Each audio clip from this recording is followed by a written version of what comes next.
Hi guys, my kids have not tried this singkamas,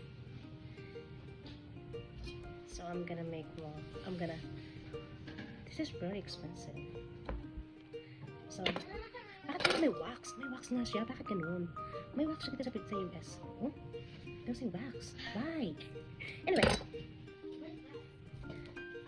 don't know why there's a wax. Anyway, my kids have not tried this, so I'm gonna let them try it. No, baby, I'll do it. No, baby, it's hard. Yeah, you guys are gonna eat it. It's just that there's a wax. So I think I'm gonna splash it first. You see this wax? So this is singkamas back home. It is one of the fruits I was in love, along with the sour mango and santol. I haven't seen santol for ages since I moved to this country. See, kung anong wax, oh, grabe. Anyway, ganito lang pala niya. Hindi ko lang alam bakit may wax. Siguro para ma-maintain yung freshness nito. So, may wax talaga siya. Hindi ko na matusin parang ito.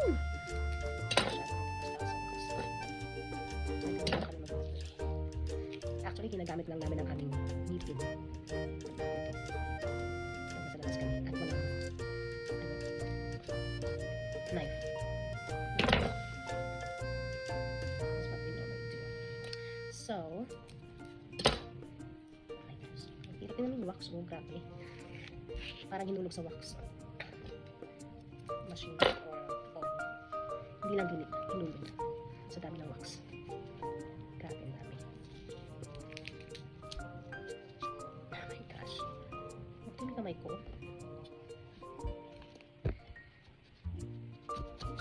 Ayan. Grabe. So, hugasan ko muna ito. At magbabalik ako. Hindi talaga ako satisfied. Ito. Kailangan ko siyang linisan. So, ito na yung kamatis. Ay, kamatis. Singkamas. Or jicama. J-I-C-A-M-A. Jicama.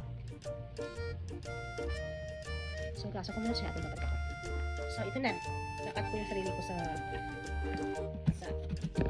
ayun.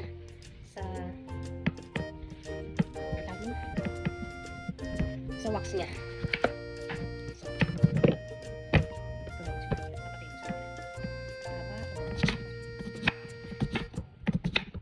Ito lang gusto nila. Kinakain namin ito with alamang. Walang alamang.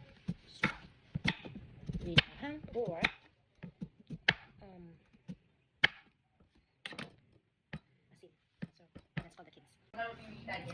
Singkamas.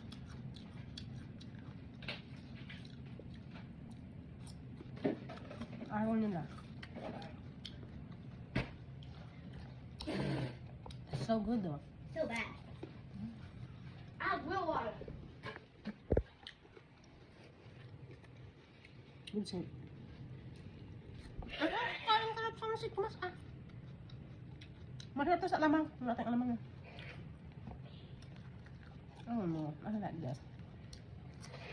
Ano naman pa naman ito araw nila.